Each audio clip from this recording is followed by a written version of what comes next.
Goods for the million. Goods for the millionaire. The largest and finest stock of china, tea, chocolate and fruit sets. Formosa dinner, tea, and chamber sets. Fine bisque statuary. All the rage east. Latest designs in engraved glassware. Full stock bronze, glass, and hanging lamps, chandeliers, etc. The largest assortment of motto mugs, cups and saucers, children's cups, saucers and plates, toy tea sets, etc. Full and largest stock of Majolica ware ever offered in the Northwest, all of which I offer at bedrock prices. Motto: quick sales and mall profits. Respectfully invite you to call and examine my stock. J. K. Prug, 2 Doors North, 57 Pearl Street, Sioux City, Iowa. October 22nd, 1884. My dear Matthew, why on earth would I be in danger of falling in love with Sheriff Pearson? He's been as kind and as gentlemanly as one could hope, and I do owe him a great deal for keeping Gambit's dreadful mob at bay while I was suspect in the White Widow murders. However, not only do I sense he's falling very quickly in love with my sister, but he knew I was desperately in love with you from our very first conversation. And how could I not be? After meeting you in Chicago and spending days in your company on the train, I knew, even before discovering Mr. Gambit was a train robber, I'd never be happy with any man other than Matthew Hickman. If you hadn't spoken soon, I would have entirely given myself up as a perpetual maker of bride's dresses, but never a bride. So I very happily accept your marriage proposal. Truly, Matthew, I am quite wholeheartedly yours, and have been since the moment I realized your dimples were so pronounced. I could see them through your whiskers, a fact of which your photograph demonstrates quite handsomely. I am, by the way, very much in earnest about Sheriff Pearson being sweet on Katie. Knowing the sort of gentleman she's partial to, I had a feeling she might fall for him, but I had no way of knowing he would fall for her so quickly in return. Although, between you and me, I would have thought him a simpleton if he hadn't. We shall see where this leads, I suppose. Finally, I was very glad to hear you made it safely out of your latest scrape with the bright stars. How terrible they have been to you, but I agree with you. Belladonna's words and actions are curious. The best way to put an end to the chase is by getting to the bottom of whatever she was talking about. Who was Captain Rigby to them, really? I wish you luck and a speedy return to me.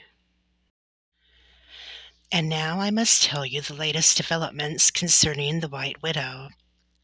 It all started after Sheriff Pearson put me in prison, for my own protection, as he claimed.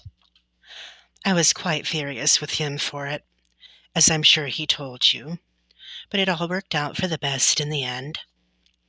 While I was going positively mad with boredom, before Katie and I decided to begin holding our fittings in the jailhouse, he allowed me to pass a few hours examining the train of my wedding dress Mr. Gambit tore off the White Widow.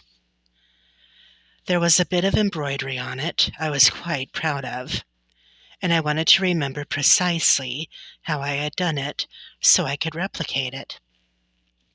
While I was looking closely at it, I found something that has given us a clue concerning the identity of the White Widow. What I found was some makeup, and not just any makeup, mind. This was a particular kind of makeup. The reason Sheriff Pearson didn't see it before was because the makeup is white. So white it's almost impossible for the untrained eye to see on a white wedding dress. The moment I saw the smudge of makeup, and then smelled it, I knew precisely where it had come from. When Miss Lottie's ladies opened their Rocco Vaudeville show a few months ago, they were performing with their regular stage makeup on each night. However, after I received a slew of fashion plates from Madame Lovelace in New York, I remembered that French ladies painted their faces white with Venetian ceruse during the Rococo period. Miss Lottie wanted everything to be perfect, so she insisted we do the same for her show. It's rather simple to make Venetian ceruse, and one of its main ingredients happens to be vinegar, which, as you know, is quite potent. As soon as I smelled vinegar on the dress, I knew where the makeup had come from, because I don't know anyone else in Frisco who uses Venetian ceruse. We deduced that White Widow must be one of Miss Lottie's ladies, especially when one considers the White Widow has been committing her crimes while, with a ghostly white face, wearing my wedding dress, and Miss Lottie's ladies were the last ones known to be in possession of both. We considered the possibility that the dress may have been stolen from Miss Lottie's, by someone else, of course. But aside from the fact that Miss Lottie has hired the best bouncers in town to patrol the back alley and keep her girls from receiving unwanted visitors, we found fairly strong evidence to the contrary. It wasn't Sheriff Pearson, but my Katie who discovered it. As you know from your own experience, the sheriff couldn't just let himself into the ladies' dressing rooms to snoop around for more clues. He needed a lady to do it for him. Someone to be his eyes and ears at Le Petit Chateau de Versailles. I was the obvious choice since I already work with Miss Lottie's ladies almost daily. However, I couldn't because I was imprisoned, and because Miss Lottie is a little leery of me on account of our recent questions concerning her siblings, as you know. So Katie volunteered instead. She'd been taking my fittings over there anyway, and as she also has an uncanny way of getting even the shyest soul to confide in her, she really was the perfect choice. While doing her investigating, Katie was able to find not only the bodice, but the skirt of my wedding dress tucked away in the bottom of a costume trunk backstage. She also found that at least 7 of Miss Lottie's ladies are in possession of the same style of hairpin used to slay the White Widow's victims. Unfortunately, as with the makeup and my dress, any one of the girls had access to these things. Therefore, we can't narrow down a suspect list for certain just yet. But it is a start. And that isn't all. Between Katie, Sheriff Pearson, and myself, we've also figured out what rippos, the phrase the White Widow keeps attaching to her victims, means. You see, the other evening when Sheriff Pearson came by to call on Katie, he invited us both out for a stroll before sundown. We were happening by the graveyard up on Boot Hill, and due to your most recent telegram, he was asking me about my first day in Frisco, particularly about the lynching we witnessed. I told him it was a strange topic for polite conversation, especially while strolling past a graveyard. That's when I realized he'd led us to a particular tombstone. He asked if I saw anything familiar. At first I was confused and a little put out, as I didn't want our conversation to upset a perfectly romantic stroll that I knew Katie had been looking forward to. But then I read the tombstone, which said, R.I.P. Oliver Snipe. Then it all became clear.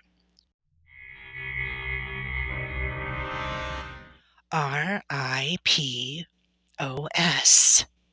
Ripos.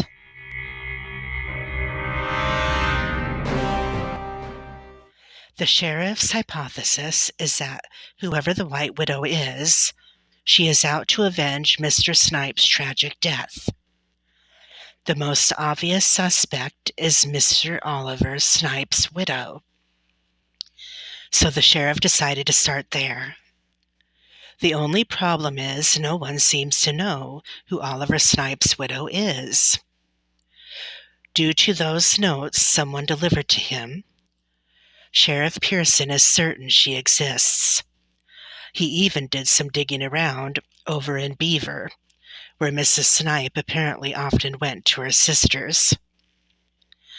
Unfortunately, none of the miners who knew Mr. Snipe was married could say why she was always gone.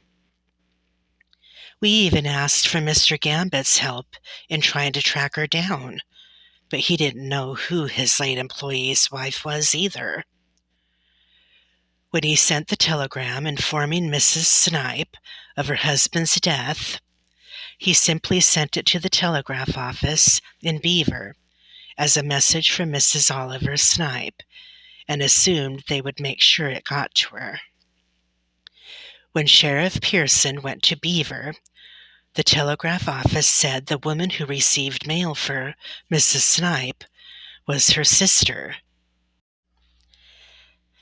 a rather sickly and reclusive single woman who passed away earlier this year. Consequently, we've hit a dead end. Katie, the sheriff, and I are keeping our eyes open and ears tuned, especially since I'm back to regular fittings at Miss Lottie's. It's about time for a new show, and this time she wants me to create masquerade-inspired costumes in time for Valentine's Day, which will be delightful, if not illuminating. There is something liberating about wearing a mask. I hate to think of any of those girls being a murderer, but perhaps wearing a mask will cause the White Widow to slip up and reveal her identity somehow.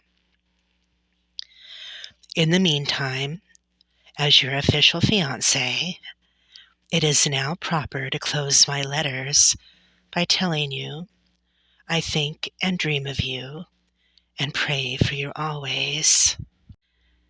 In all earnestness, Cushley McCroyd, you have made me an excessively happy woman. Yours with all my heart, Lily Clara.